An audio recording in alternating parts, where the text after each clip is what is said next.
Bismillahirrahmanirrahim. Assalamualaikum warahmatullahi wabarakatuh. Bertemu lagi bersama saya, Dede Ridwana, tutor materi di PKBM Bina Pandu Mandiri Ciamis.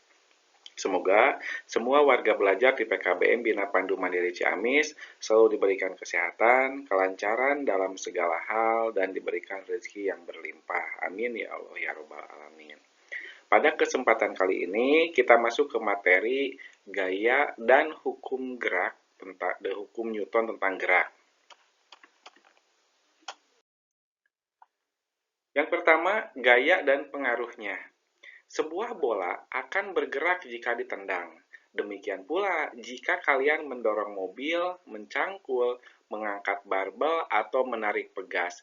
Dalam peristiwa itu dikatakan bahwa suatu gaya dapat mempengaruhi sebuah benda, baik gerak maupun bentuknya, jika keduanya bersentuhan. Gaya seperti itu dikatakan gaya sentuh. Selain gaya sentuh, ada juga gaya tak sentuh. Sesuai dengan namanya, gaya tak sentuh dapat bekerja pada sebuah benda tanpa harus bersentuhan. Misalnya, setiap benda yang dilemparkan ke atas akan selalu jatuh ke bawah. Hal ini terjadi akibat adanya pengaruh gaya tarik bumi atau gravitasi bumi.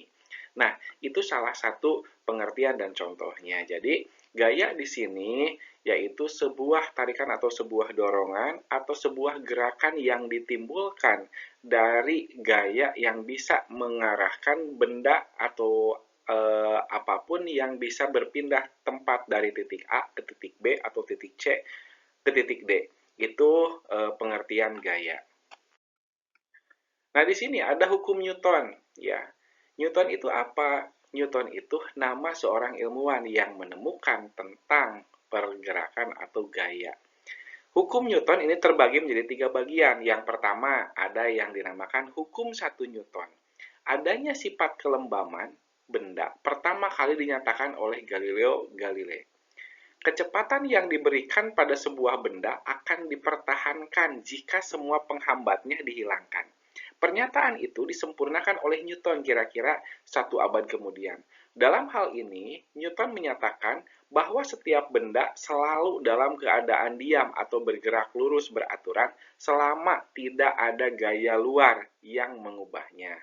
Selanjutnya, pernyataan Newton itu dikenal sebagai hukum 1 Newton atau sering disebut dengan hukum kelembaman. Kemudian yang kedua, hukum 2 Newton.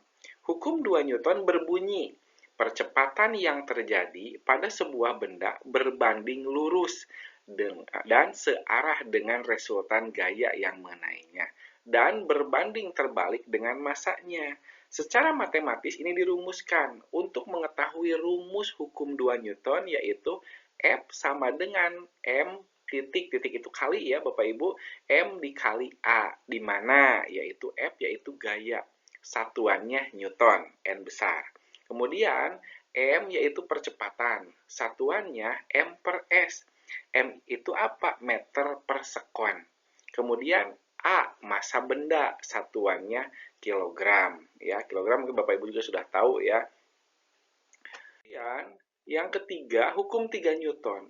Hukum 3 Newton berbunyi jika benda pertama mengerjakan gaya aksi pada benda kedua memberikan gaya reaksi pada benda pertama. Yang besarnya sama tapi arahnya berlawanan. Secara matematis dirumuskan F aksi sama dengan min F reaksi. Nah, di sini Bapak Ibu bisa melihat ada gambar ya, gambar animasi ini gambar Sir Isaac Newton ya, yang dikenal dengan Newtonnya saja ya Bapak Ibu. Kemudian ada berat benda. Apabila disajikan dalam bentuk grafik, hubungan massa benda dengan berat benda akan diperoleh garis miring yang lurus. Kemiringan garis tersebut merupakan hasil bagi antara berat benda atau disimbolkan dengan W dengan massa benda disimbolkan dengan huruf M kecil. Kemiringan tersebut besarnya tetap untuk tempat yang sama yang dinamakan besaran percepatan gravitasi bumi dan diberi simbol G. Dengan demikian, dapat ditulis dengan rumus W sama dengan M dikali G, di mana W yaitu berat benda, satuannya Newton, M massa benda satuannya kilogram, dan G percepatan gravitasi bumi satuannya meter per sekon. Kemudian ada gaya gesekan. Pada dua buah benda yang bergesekan selalu terdapat gaya yang disebut gaya gesekan. Arah gaya gesekan berlawanan dengan arah gerak benda. Oleh karena itu, gaya gesekan sering disebut juga gaya hambat. Gaya gesekan termasuk gaya sentuh. Hal ini disebabkan gaya gesekan hanya dapat timbul jika dua permukaan benda tersebut bersentuhan. Kalau tidak bersentuhan, itu bukan termasuk gaya gesekan. Gaya gesekan dapat kita lihat pada hal berikut. Yang pertama, salah satu contohnya yaitu rem sepeda. Ya, rem sepeda. Bapak Ibu mungkin tahu yang sekarang sepeda yang sekarang itu biasanya sudah pakai cakram ya Bapak Ibu ya. Nah, kalau sepeda model dulu itu remnya itu yang kena langsung ke pelek ya, kena langsung ke pelek di pinggir ban.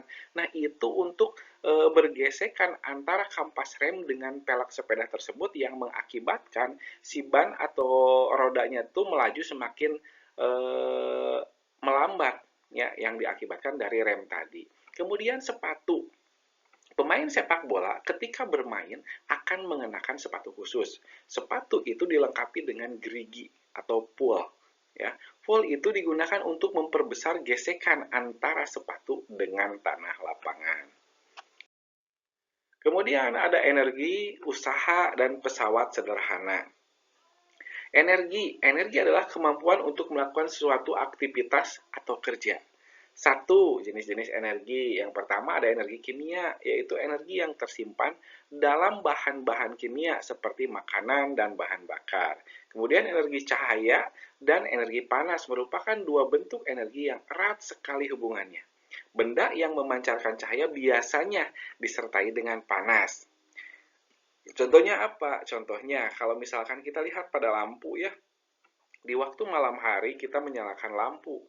Dalam waktu minimal 30 menit itu kalau misalkan kita pegang lampunya akan terasa panas. Dan yang lebih besarnya lagi contohnya itu energi cahaya itu dari cahaya matahari. Kebayangkan Bapak Ibu, matahari begitu panasnya yang bisa menerangi seluruh permukaan muka bumi ini.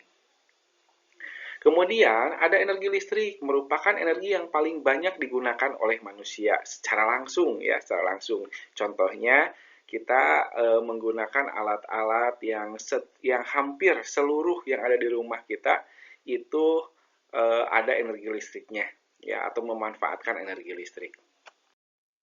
Kemudian ada energi mekanik.